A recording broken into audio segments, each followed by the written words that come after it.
Hey everybody, it's Lon, and we've got another low-end printer to take a look at here on the channel. This one from Brother, a brand we haven't explored just yet. This is their MFC-J775DW. Costs about $150 right now at Staples. They have an exclusive on this for a little while, and then it will be available at other retailers as well. And the differentiator on this one is the cost of ink. We're going to get into how they are approaching the consumable cost compared to their competitors in this review, along with taking a look at how the printer itself performs. This is an all-in-one, so you can scan and fax and print, so it does all those things pretty well, and we'll be looking at how it stacks up in just a second. But I do want to mention, in the interest of full disclosure, this came in free of charge from Brother. However, all the opinions you're about to hear are my own. Nobody is paying for this review, and no one has reviewed this content before I uploaded it. So let's take a closer look now at the hardware. It is relatively compact. It's about the same size as some other MFCs we have looked at this particular price point. Connectivity isn't all that difficult initially. What we did is we connected it up to our Wi-Fi network here in the studio. The screen here was able to guide us through that process, so we didn't need to use the computer right away to get up and running. However, we found that when you do install the default Windows drivers from Microsoft through the operating system, it doesn't install the right drivers for the printer, so you don't get all the features that the printer has, and it prints really slowly. So you do need to go out to Brother to download their full driver package, or use the disk that came in the box if you do have an optical drive on your computer. On the Mac, there is no functionality unless you download those drivers first. So I was hoping that it would be a one-click install like we've seen with HP and Canon and others, but here you do need to get those drivers installed first. And at least on Windows, it is a very bloated driver package, and I'll show you some reasons why I say that as we get a little further into the reviews. That was a disappointment. Easy to get on the network, not so easy to get the computers going, but generally that's a one-time task there. And there is, of course, a scanner built into this. Not a terribly fast scanner, but you do have an auto document feeder here that supports 20 pages at a time. There's also a flatbed here on the bottom for scanning photos and whatnot. The scan quality we found to be pretty decent for what it is. It's not going to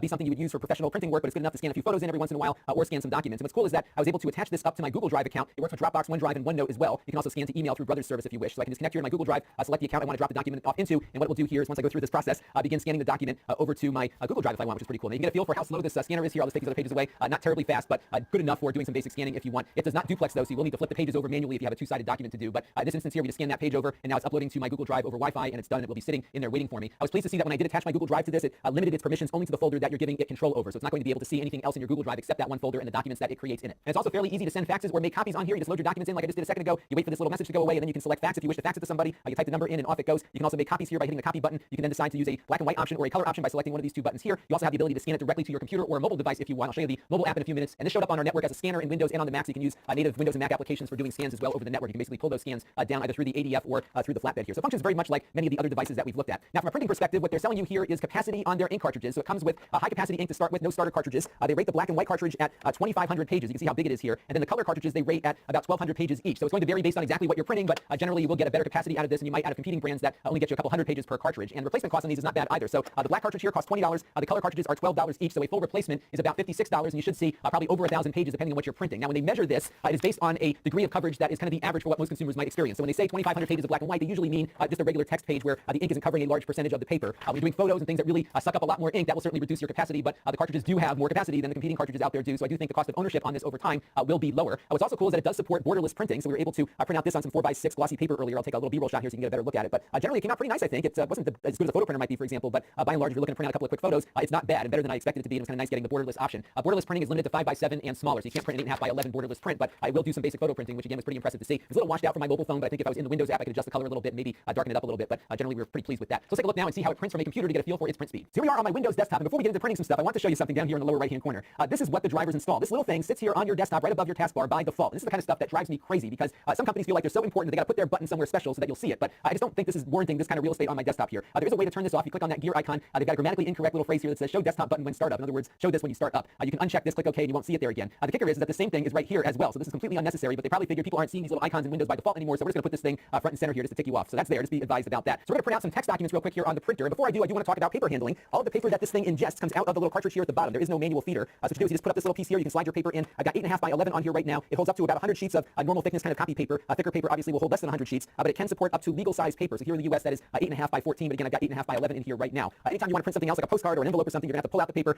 put in the other size paper that you're using, and adjust the little guides here to get it all up and running. And you do need to tell the printer via the control panel here what size paper you're putting in. So there's a little bit of extra work if you do want to try to use a manual feeder, for example, for again envelopes or postcards or photos for that matter. So there's some additional work here. More expensive printers give you more paper handling options. So we're going to go over here to my document. I'm going to hit the Control P to go to print. I'm going to go over here to preferences, and by default usually it's on color. I did another take here where we just switched it over to grayscale, but you have to go into the advanced section to make that change. Generally it should be pretty good about detecting whether or not you have color on the page, but sometimes I found it printed faster if I actually selected grayscale in the advanced section, at least for text. So we're going to do that. I'm going to leave everything else normal. So we're going to print out in its normal mode, which is not the best quality, but you get decent speed here as a result. I'm going to click OK here, and we're going to now click print and then see how long it takes for the printer to come alive here and start spinning out that document. So here we go, we're already printing, and this is why you want these drivers installed, because when I was just going off the Windows default, it was really crawling as I was printing out this document. Here you can see the pages do come out very quickly. They rate this at 12 pages per minute on their specifications. I think we're probably pretty close to that based on what I'm seeing here for the black and white text coming out of here. It is a lot slower though with color documents, especially documents that have photos involved with that. So we're going to try that next. One other thing though you can do with this is that it will print on both sides of the page automatically. There is a duplexing feature built in, so you can print on two sides automatically, but you can't scan two sides automatically. Let's go now back to the computer and take a look at a color document. So let's take a look at this color document we're going to print now. This one's good because it's got some photos, some text, as well as some just blocks of color. So we're going to go and print out this one. What I'm doing here is just leaving everything on the default. We're going to color here. We're going to have it in normal mode. I'm going to have the vivid color activated because that's what it went with by default, and we're going to click print here and see how long this one takes to come out of the printer. Color is a lot slower, especially when you have something with high coverage like a photograph like this document has. So what you're going to see here is it's going to print pretty slowly here to start, and then once it gets past that photo, it will move a lot quicker. So this bottom portion of the document will actually print a little faster than the top portion. They do rate the color printing at 6 pages per minute. I think your mileage will vary based again on what kind of coverage you're using on the document and how much of the print area is going to be consumed by photos and other large text. As you can see here, it wasn't all that long here to get this document printed out. What I did find with this, and I'll give you some close-up examples here of what just came out of the printer,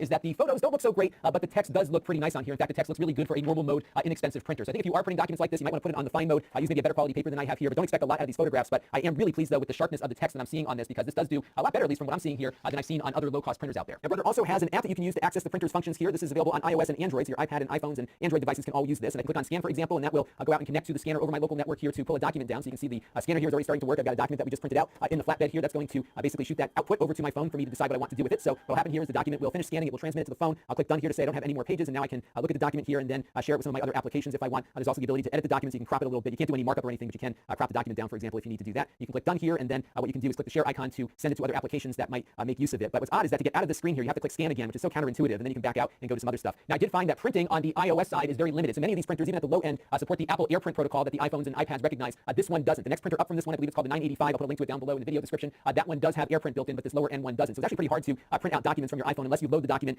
into this app here to do that. So that was a little disappointing. Now, you can print out your photos on here. That's how we did that borderless print earlier. What you have to do though is go into this app and connect it up to your photo album. So you click on print here, you go over to photo, and then you can dig through your photo albums here to find what you're looking for. The one problem I found with this though is that what I look for is my general photo roll, the whole big photo album, and I had to scroll through all this other stuff first until I got to it. So I got all these old albums that are kicking around in my photo library, and I really had to dig down pretty far to get to my camera roll to do that. So it's not the most intuitive interface, but once you do select the photo, you can print it out borderless like we did with that example I showed you a little earlier. And the printer does though support Google Cloud Print for Chromebooks and Android devices. That feature is buried on their web-based control panel that you can see here. So what I recommend doing is going over to the app here and clicking on the machine status button. That will pull up an IP address, and if you type in that IP address into your web browser, it'll bring you to that page you just saw to get it set up with your Chromebook or Android device. So a little flaky on the mobile printing here. Again, the higher end models will do a little better with that, especially on the Apple platform, but it could be better. Just don't expect to be printing documents out from your iPhone. It really isn't going to work all that well. So all in a pretty nice printer here for the price point. I was very pleased with the quality of the text that came out of this. The photos were not as great. They looked a little washed out, but generally on low-end printers, you don't get great photo quality to begin with. Having the borderless option here was a nice surprise, so that was cool to see on this. And the ink on this is very inexpensive for the capacity that you're getting. So I don't think you'll be swapping ink out all that often. And when you do, again, the cost of ownership on this one is not as bad as what I've seen on other low-cost printers. It's been interesting to see how each company out there has been dealing with the consumer backlash over ink costs. So we have Epson, who's got those big tank printers that you can get. They cost a lot more, but you're getting all of your ink that you might use for 2 or 3 years up front. You also have HP that has a mail-in option. So if you do their monthly subscription plan, you'll save a little bit there. And it looks like Brother's doing something nice here by giving you a low price on high-capacity ink cartridges. And I think this might be a great way to go if you're looking for a cheap printer that you might use every once in a while to print out a document or make a copy every once in a while. Not for high capacity, not for photo printing, but getting the borderless prints was a nice surprise on this one. So all in, not bad for the price, and something I think I'm comfortable recommending if you are not looking for a speed demon for printer outputs. That's going to do it for the Brother MFC-J775DW. At the time that I'm shooting this video, the next one up from this, which is that 985 that I mentioned, costs the same on Amazon. So I'm going to put a link to that one down below. That one is about the same performance, give or take, but it does support Apple AirPrint. So people who are on the iOS platform with their iPhone or iPad might want to look at that one instead. That will give you greater flexibility for printing things out from your iPhone. But for other folks just looking for something quick and easy, this one is not a bad choice. That'll do it for this one. This is Lon Simon. Thanks for watching. This channel is brought to you by the Lon.TV supporters, including gold level supporters of the Black Eyed Blues Music Hour podcast,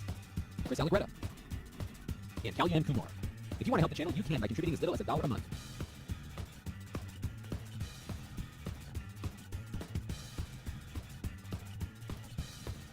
Head over to lon.tv/support to learn more.